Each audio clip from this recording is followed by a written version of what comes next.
अस्सलाम वालेकुम। मेरा नाम डॉक्टर अब्दुल्ला इशफाक है और कैरियर काउंसलिंग पे हमने कुछ वीडियोस अपलोड करना शुरू की थी। मैं काफ़ी मेडिकल की फील्ड्स के बारे में, आईटी की, सीएस के बारे में बता चुका हूँ स्टूडेंट्स को।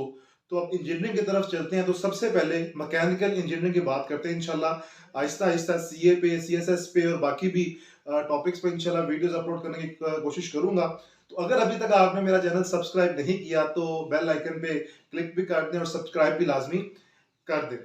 अब स्टार्ट करते हैं। सबसे पहले आपने अगर मैकेनिकल इंजीनियरिंग में एडमिशन लेना है तो उसके लिए मेजॉरिटी यूनिवर्सिटीज जो हैं वो जो प्री इंजीनियरिंग है एफएससी की, जिन्होंने ए लेवल उसके इक्विवेलेंट किया होता है, तो वो जो है वो क्राइटेरिया में उसमें शामिल है। तो एफएससी प्री इंजीनियरिंग आपकी होनी चाहिए जिसमें आपके 60% से अबव मार्क्स होने चाहिए। इसके अलावा अगर डीएई का कोर्स आपने 3 साल का डिप्लोमा है ये किया होगा तो उसकी बेस पे भी आप यूईटी के अंदर स्पेशली आप अप्लाई कर सकते हैं, आप एलिजिबल हो जाते हैं। अब पब्लिक और प्राइवेट सेक्टर की यूनिवर्सिटीज कौन कौन सी हैं? तो सबसे पहले जो पब्लिक सेक्टर के अंदर यूनिवर्सिटी आती है उसमें आते हैं यूईटी, और फिर एनईडी कराची आती है, बीजेडयू आती है। अब और प्राइवेट सेक्टर के अंदर जो बड़ी यूनिवर्सिटीज है उसमें जीकी आती है, नस्ट आती है, पियाज, और एयर यूनिवर्सिटी इस्लामाबाद, फिर फास्ट यूनिवर्सिटी आती है, कॉमसेट्स आती है। तो ये सब प्रोग्राम्स जो हैं वो सब यूनिवर्सिटी ऑफर कर रही है मैकेनिकल इंजीनियरिंग। तो सबसे पहले मैं बात करता हूँ यूईटी के बारे में। अब यूईटी जो है उसके 3 कैंपसेस हैं, लाहौर में भी है, पेशावर में भी है और टेक्सिला में भी है। अब यूईटी जो है वो अपना ई कैट का एग्जाम लेती है। पहले जो एंटी टेस्ट है वो एफएससी के रिजल्ट के आगे पीछे नहीं होता था। अब आहिस्ता आहिस्ता यूईटी ने एंटी टेस्ट एफएससी के एग्जाम्स के फौरन बाद कर दिया हुआ है। यानी कि अब आपका जो एग्रीगेट है वो जो एफएससी के मार्क्स पार्ट 1 के मार्क्स हैं उसकी बेस पे जो है ना वो अब एग्रीगेट बनता है। तो यूईटी के अंदर अगर आप एडमिशन लेना चाहते हैं तो आपके 70% एफएससी के मार्क्स काउंट होंगे, 30% जो है वो आपके एंटी टेस्ट यानी ई कैट के मार्क्स कैलकुलेट होंगे, और फिर आपका जो है वो मेरिट बनेगा। और जो पब्लिक सेक्टर की यूनिवर्सिटीज हैं इन सब में मेरिट 80% से 85% तक या इससे ज्यादा है। तो आपका जब ई कैट का एग्जाम होगा फिर इस तरह आपका मेरिट बनेगा और इस तरह फिर आप एडमिशन ले सकते हैं। और यूईटी की फीस जो है वो पर सेमेस्टर जो है वो तकरीबन वेरी करती है, 45 to 60,000 के करीब फीस है इसकी। और इसमें सेल्फ फाइनेंस पे भी आपका एडमिशन हो सकता है लेकिन उसका भी मेरिट बहुत ज्यादा है। तो उसकी फीस तकरीबन आप 85 to 90,000 पर सेमेस्टर बनती है। अब इसके बाद आपके पास यूनिवर्सिटी आती है एनईडी कराची। अब एनईडी जो यूनिवर्सिटी कराची की भी पब्लिक सेक्टर यूनिवर्सिटी है और मैकेनिकल इंजीनियरिंग ऑफर करती है। इसके अंदर 50% आपके एंटी टेस्ट के मार्क्स काउंट होते हैं, 50% आपके जो एफएससी आपने की है प्री इंजीनियरिंग उसके मार्क्स काउंट होंगे। फिर आपका एग्रीगेट बनेगा और मेरिट मैंने आपको बताया 85 to 90% से ज्यादा ही है हर यूनिवर्सिटी का। और इसकी फी भी तकरीबन जो है वो 45 to 60,000 पर सेमेस्टर के करीब बनती है। फिर आपके पास मुल्तान में आती है बीजेडयू, बाउद्दीन ज़िक्रिया यूनिवर्सिटी। ये भी पंजाब के अंदर आती है और इसका भी ई कैट ही इसके अंदर लिया जाता है, यानी ई कैट यूईटी के लिए भी है और बीजेडयू में भी आप इसकी बेस पे एडमिशन ले सकते हैं। और इसका भी जो मेरिट फॉर्मूला है वो 70% एफएससी और 30% आपके एंटी टेस्ट है। तो ये 3-4 मैंने पब्लिक सेक्टर की बड़ी यूनिवर्सिटीज का आपके बारे में आपको बताया। और इसकी जो फी तीनों यूनिवर्सिटीज की 50,000 के करीब एवरेज बनती है। इसके बाद आप आ जाएं प्राइवेट सेक्टर की तरफ। तो प्राइवेट सेक्टर के अंदर जो सबसे जो बड़ी यूनिवर्सिटी है, जिसका बहुत नाम है, जिसकी डिग्री की वैल्यू है, वो आती है आपके पास जीकी, गुलाम इसहाक खान यूनिवर्सिटी। अब जीकी का जो है वो अपना एंटी टेस्ट होता है, ठीक है, और इसकी आपने प्रिपरेशन के लिए मैं इंशाल्लाह हर एंटी टेस्ट पे भी वीडियो बनाने की कोशिश करूंगा। तो जीकी के लिए जो उसका मेरिट क्राइटेरिया उसमें 85% आपके जो है वो एंटी टेस्ट के मार्क्स काउंट होते हैं। और उसके बाद जो 15% है वो आपके मैट्रिक और एफएससी इंटर प्री इंजीनियरिंग के मार्क्स काउंट होंगे। जिन्होंने ए लेवल्स किया उसके इक्विवेलेंट जो उसके मार्क्स बनते हैं तो वो काउंट होंगे। और जीके की यूनिवर्सिटी की थोड़ी फीस काफी ज्यादा है, तकरीबन ये 4-4.5 लाख पर सेमेस्टर फीस बन जाती है। इसके बाद आपके पास आती है नस्ट। अब नस्ट जो है वो एनईटी लेती है। एनईटी जो है वो नस्ट का अपना जो नस्ट एंटी टेस्ट होता है उसका एग्जाम होता है और उसकी भी वेटेज जो है मेरिट कैलकुलेटर अगर हम यूज करें तो उसमें 75% वेटेज जो है उनके एंटी टेस्ट की है। और 15% वो एफएससी प्री इंजीनियरिंग पार्ट 1 के मार्क्स लेते हैं और 5% जो है वो जो 75% एंटी टेस्ट और 10% जो है वो मैट्रिक और 15% जो है वो एफएससी पार्ट 1 के मार्क्स होते हैं। इस तरह आपका मेरिट बनता है और उसकी भी जो नस्ट की फी है वो तकरीबन बन जाती है अराउंड 1.5 लाख पर सेमेस्टर के करीब। इसके बाद आती है प्यास which is Punjab Pakistan institute of engineering and applied sciences. एक फेडरल गवर्नमेंट के अंदर ये इदारा आता है। इसकी फी थोड़ी ज्यादा है। अब इसके जो एंटी टेस्ट का जो है वो क्राइटेरिया उसमें 60% इसके एंटी टेस्ट के मार्क्स हैं और आपके जो 25% जो है वो आपके इंटर के मार्क्स काउंट होते हैं पार्ट 1 के और 15% आपके जो है वो मैट्रिक के मार्क्स काउंट होंगे। इस तरह आपका क्राइटेरिया बनेगा, मेरिट बनेगा और जो फी है इसकी तकरीबन वो बन जाती है 1,10,000 to 15,000 पर सेमेस्टर। अब इसमें जो सबसे इम्पोर्टेंट चीज ये है कि आपने देखा है कि सारी यूनिवर्सिटीज जो हैं वो ज्यादा रिलाई कर रही हैं एंटी टेस्ट के ऊपर। कुछ जीके 85% ना 75%। तो एंटी टेस्ट बहुत मैटर करता है और एंटी टेस्ट अच्छा देने के लिए आपकी एफएससी बहुत स्ट्रांग होनी चाहिए, आपके कॉन्सेप्ट्स बहुत स्ट्रांग होने चाहिए, तो फिर ही आप एंटी टेस्ट में अच्छा स्कोर कर सकते हैं। तो इंजीनियरिंग और आईटी के जो बच्चे हैं उनका सबसे बड़ा एडवांटेज ये है कि अगर वो मैट्रिक में अगर अच्छा परफॉर्म नहीं कर पाए तो वो इंटर में अच्छा पढ़ के कॉन्सेप्चुअल स्टडी करके अच्छे मार्क्स लेके अच्छी इंजीनियरिंग या आईटी की यूनिवर्सिटी में एडमिशन ले सकते हैं। अब अगर आपने मैकेनिकल इंजीनियरिंग करनी है तो मैंने बताया मैट्रिक आपका जो है वो जो इंटर है आपका प्री इंजीनियरिंग में होना चाहिए। आपके सब्जेक्ट्स आपका मैथ्स, फिजिक्स और केमिस्ट्री के अंदर आपके जो है वो इंटर होना चाहिए। फिर आप जो है वो एलिजिबल होते हैं एडमिशन लेने के लिए।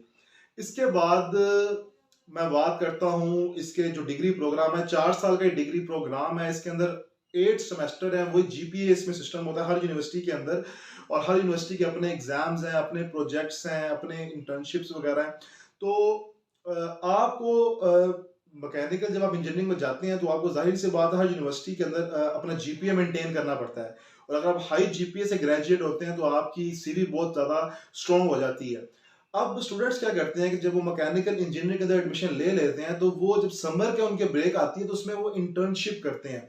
इंटर्नशिप आपने कहाँ से करनी है? आपने अच्छी हाईली जो रेप्यूटेड इंडस्ट्रीज हैं, जो कंपनीज हैं, वहां से आपने इंटर्नशिप करनी है और काम को सीखना है।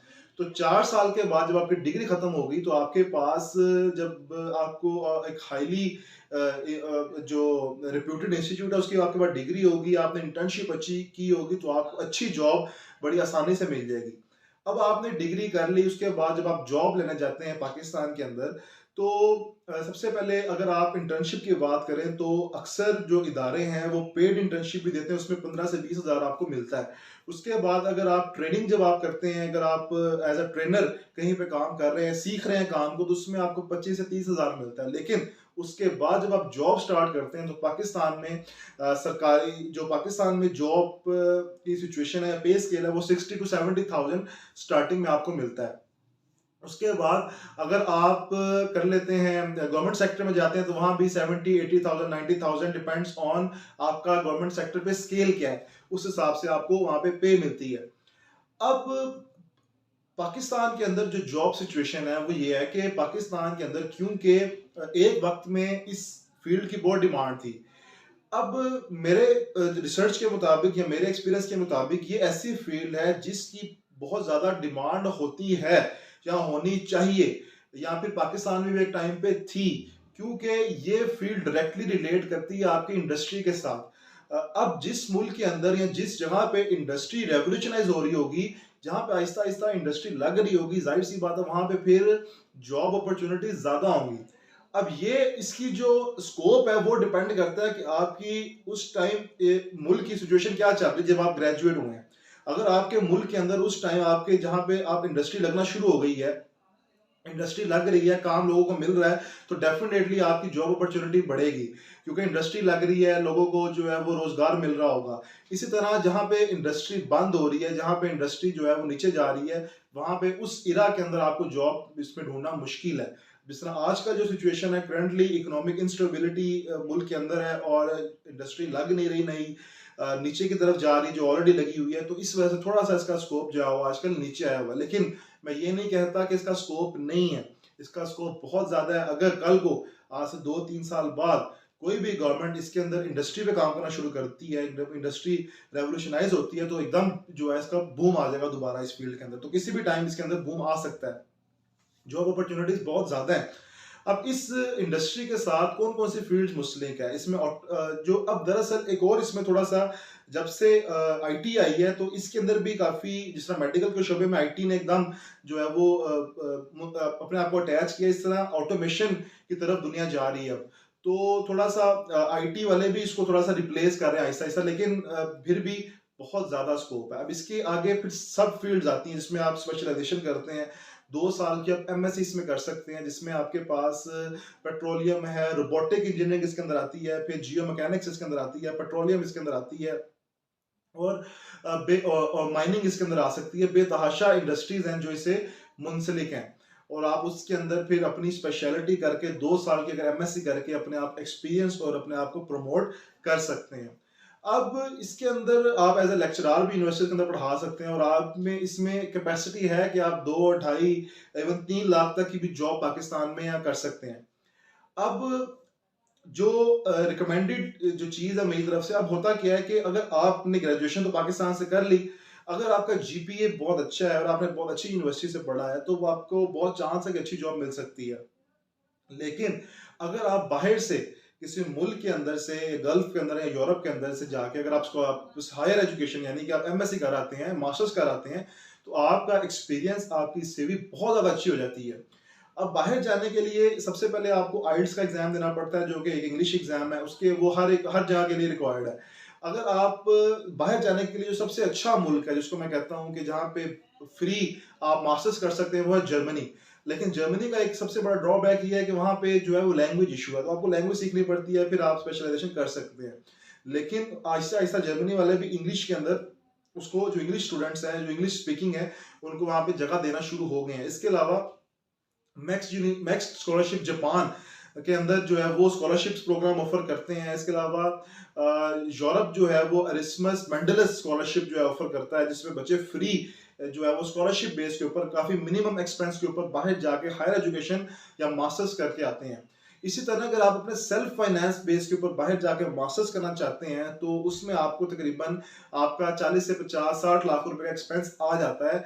लेकिन उसके बाद जब आप मास्टर्स कर लेंगे, तो बाहर भी आपको जॉब अपॉर्चुनिटीज बहुत अच्छी जगह, अच्छी कंपनीज के अंदर मिल सकती है, और पाकिस्तान में भी आपको बड़ी बड़ी कंपनीज हायर कर सकती हैं।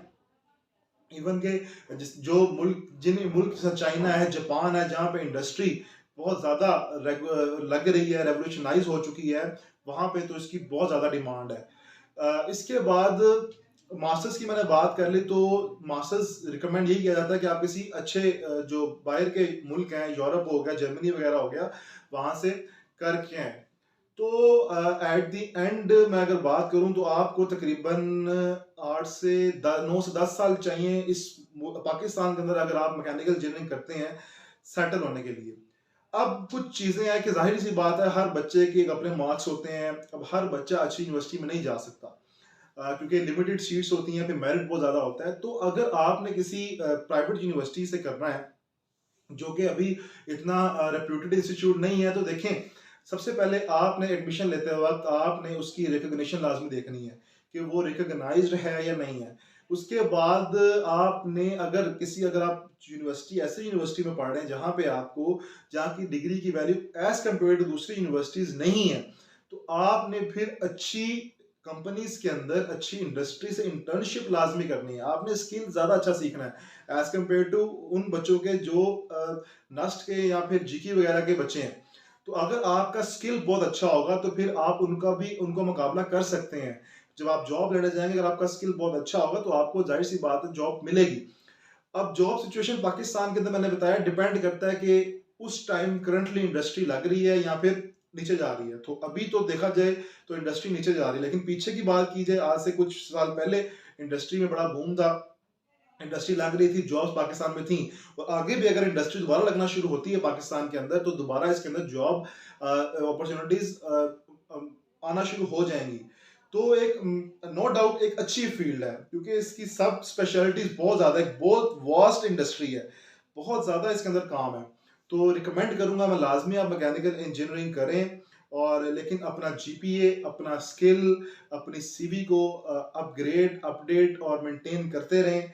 मास्टर्स बाहर के मुल्क से, किसी वेल रिकॉग्नाइज्ड इंस्टीट्यूट से, यूरोप से, जर्मनी से, जापान से आप करेंगे तो बाहर का एक्सपीरियंस भी आपके पास आ जाएगा। फिर आप पाकिस्तान में भी आके किसी अच्छी जो इंडस्ट्री है, जो कंपनी है, उसमें अच्छी पे के साथ अर्न कर सकते हैं। अगर आपके पास मैकेनिकल इंजीनियरिंग से रिलेटेड कोई क्वेश्चन है, कोई आप क्वेश्चन पूछना चाहते हैं, तो कमेंट सेक्शन में पूछ सकते हैं। नेक्स्ट वीडियो में इंशाल्लाह सीए और सीएसएस पे मैं वर्किंग कर रहा हूँ, उस पर मैं इंशाल्लाह बहुत जल्द वीडियोस अपलोड करूंगा। तो हाजिर होते हैं नेक्स्ट वीडियो में, नेक्स्ट कैरियर काउंसलिंग की किसी और फील्ड के साथ। इजाजत दें, अल्लाह हाफिज।